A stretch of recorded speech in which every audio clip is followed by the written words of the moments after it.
Shalom, shalom. Jina langu naitwa Apostle Paulo.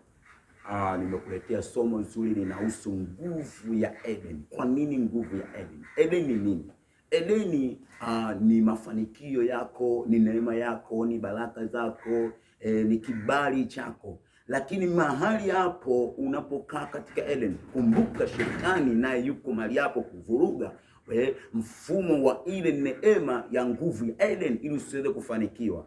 Kwa nini? Kwa sababu tukisoma Biblia kwa habari ya mwanzo, Mungu alimuumba Adamu katika Eden. Sikiliza mfano nikwambie. Mungu alimuumba Adamu katika Eden, lakini baada ya kumuumba katika Eden akampa vitu, akampa wanyama, akampa ndoa, akampa kila kitu ambacho Adamu ili aweze kuwa navyo.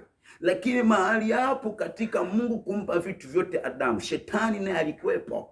Ndipo shetani akaona uwivu, akapata uwivu ndani yake, akasema no, kwa nini huyu mtu amepewa kila kitu? Unajua, unapopewa na Mungu maisha mazuri katika mfumo wako, kumbuka kwako wachawi watakuzuia tu, wako waganga watakuzuia tu. Kwa sababu gani? Kwa sababu Mungu akikupa, ndipo mahali hapo watajua na kila watu watafahamu kwamba huyu mtu amebarikiwa. Ndipo shetani akashimama ili kuvuruga mfumo wa position ya Adam katika Eden. Oh, haleluya. Kwa nini walivuruga? Shetani akabidi amwingie mwanamke, akamwambia mwanamke, nisikilize. Je, Bwana Mungu alisema kwamba mkila matunda haya mtakufa? Akasema ndio, amesema tutakufa. Akasema no, ya kwamba ukila matunda haya, yeye amejua kwamba mtakuwa kama yeye, mtajua mema na mabaya. Sikia nikwambie mpendo wa Mungu, kwani shetani alikuwa na kusudi kuwatoa kwenye position ya nguvu ya Eden ili wasiweze kufanikiwa, ili wasiweze kuinuka. Huenda Mungu alikupa biashara nzuri mpendwa, lakini kwa nini biashara hiyo Mungu alikupa isonge mbele? Kwa sababu shetani alijua biashara hiyo matokeo ya mbeleni na neema. Kazi hiyo matokeo ya mbeleni na baraka. Ndoa hiyo matokeo ya mbeleni na neema. Kibali ulichopewa kazini na Mungu, anajua kifika kazini watu watajua kuheshimu na watu watakunyenyekea kwa sababu ya nguvu ya Eden. Lakini mahali hapo shetani na yupo ili kuvuruga ile nguvu ya Eden kwenye maisha yako. Kwani kwa sababu shetani alipovuruga, Biblia inasema Mungu alipokuja tena Edeni, akamtafuta Adamu majira jioni, akamwita Adamu, Adamu, uko wapi? Adamu akasema nimejificha kwa kuwa mimi ni uchi. Mungu akamuuliza, nani kakwambia wewe ni uchi?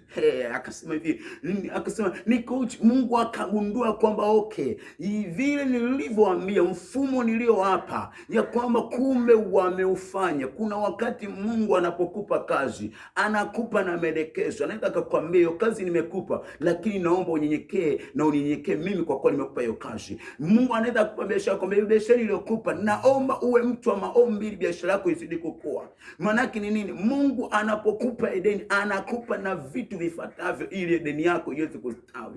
Lakini kwani kwa sababu mahali hapo ndipo kuna shetani, mahali hapo ndipo adui anazuia, mahali hapo ndipo kuna vita, kuna attack, ili inakuwa inakushambulia usione matokeo. Lakini usikate tamaa. Kwa nini? Kwa sababu Mungu anamtaka mtu ambaye anaelewa siri ya nguvu ya Eden kwenye maisha yake ili uweze kupiga hatua. Biblia inasema ya kwamba Mungu alipotaka kuwabariki watakatifu wake, shetani naye alikuwepo. Haleluya. Kwa nini shetani alikuwepo? Kwa sababu moja, Mungu alipomwona shetani akamuuliza, umefuata nini mahali hapa? Shetani akasema, nilikuwa nikipita huku na kule. Mungu akasema okay, umemwona mtumishi wangu. Kwa nini? Kwa sababu gani? Mahali ambapo penye Eden, kumbuka akukosi vita, kumbuka akukosi maadui, kumbuka akukosi wachawi, kumbuka akukosi waganga. Lazima watakuzuia tu. Lakini wewe ukitemea kwenye ule mfumo wa nguvu ya Eden Mungu aliyokwambia, uwezi kukata tamaa. Wewe uliokata tamaa, anza kuamka tena, maana nuru imekuzukia. Wewe uliochoka, anza kuamka tena, maana nguvu ya nuru imekuzukia. Maana ni wakati wa kukaa kwenye Eden ili uweze kufanikiwa. God bless you na Mungu akubariki.